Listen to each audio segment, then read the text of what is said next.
अभी तक हमने बात की है उन चीजों की जिन्हें हम कहते हैं कि वो कांस्टेंट या वैसे की वैसी ही रहती हैं। हमने कहा कि जब हम क्वांटिटी डिमांडेड और प्राइस के ताल्लुक की बात करेंगे तो हम ये फर्ज कर लेंगे कि हमसे ताल्लुक रखने वाले प्रोडक्ट्स या रिलेटेड प्रोडक्ट्स की कीमतें एक जैसी ही रहेंगी। ऐसे ही हमारी प्रोडक्ट की मुस्तकबिल की प्राइस की तवक्कुआत भी वैसे की वैसे ही रहेंगी। इस वीडियो में हम तीन और चीजें देखेंगे जिन्हें हम वैसे का वैसा फर्ज करते हैं, लेकिन यहां हम देखेंगे कि अगर वो बदल जाए तो हमारी प्रोडक्ट की डिमांड पर क्या फर्क पड़ता है। एक चीज जिसे हमने पहले कांस्टेंट रखा था वो है लोगों की आमदनी, यानी इनकम। अब ये तो बहुत सादा सी बात है कि अगर हमारे मोहल्ले के लोगों की आमदनी में अचानक इजाफा हो जाए तो वो अपनी खरीदारी भी बढ़ा लेंगे। इसीलिए हम कहते हैं कि जब लोगों की आमदनी बढ़ती है तो हमारी चीज की पूरी डिमांड बढ़ जाती है और हमारा कर्व राइट की तरफ, यानी बाहर की तरफ शिफ्ट हो जाता है, क्योंकि अब सारी ही कीमतों पर लोगों की क्वांटिटी डिमांडेड बढ़ जाएगी। इसी तरह जब लोगों की इनकम कम हो जाएगी तो हमारी सारी की सारी डिमांड कम हो जाएगी। और हम आगे जाकर देखेंगे कि यहाँ एक बड़ी दिलचस्प बात है।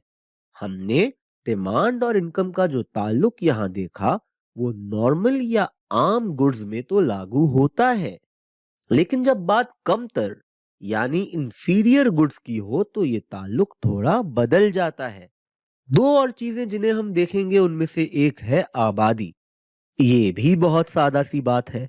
जब आबादी बढ़ जाए तो पूरी की पूरी डिमांड भी बढ़ जाती है और हमारा कर्व टुवर्ड्स दी राइट, यानी बाहर की तरफ शिफ्ट हो जाता है। और आबादी कम हो जाए तो पूरी की पूरी डिमांड कम हो जाती है और हमारा कर्व टुवर्ड्स दी लेफ्ट, यानी अंदर की तरफ शिफ्ट हो जाता है। एक और चीज जिसे हम पहले कांस्टेंट रख रहे थे वो थी तरजीहात या प्रेफरेंसेस। अब अगर आबादी में एक चीज के लिए पसंदीदगी बढ़ जाए तो हर कीमत पर उसकी क्वांटिटी डिमांडेड ऊपर चली जाएगी और पूरी की पूरी डिमांड बढ़ जाएगी। मिसाल के तौर पर अगर एक दिन हुकूमत ऐलान करती है कि एक नई वबा आ गई है जो पराठे खाने से फैलती है, तो लोग अचानक पराठे खाना छोड़ देंगे और हमारी मूसानी नान की रोटियों की पूरी डिमांड बढ़ जाएगी और हमारा कर्व टुवर्ड्स द राइट, यानी बाहर की तरफ शिफ्ट हो जाएगा। लेकिन फिर कुछ वक्त के बाद एक नई तहकीक बताती है कि असल में तो बीमारी रोटी खाने से फैलती है, तो अचानक हमारी रोटियों की पूरी डिमांड कम हो जाएगी और हमारा कर्व टुवर्ड्स दी लेफ्ट, यानी अंदर की तरफ शिफ्ट हो जाएगा। पिछली वीडियोस में और इस वीडियो में हमने जो चंद चीजें देखी जिन्हें हम क्वांटिटी डिमांडेड और प्राइस का ताल्लुक देखते वक्त वैसे का वैसा रखते हैं, ये उन चंद नुमाया चीजों में से हैं जिन्हें देखना हमारे लिए बहुत जरूरी था।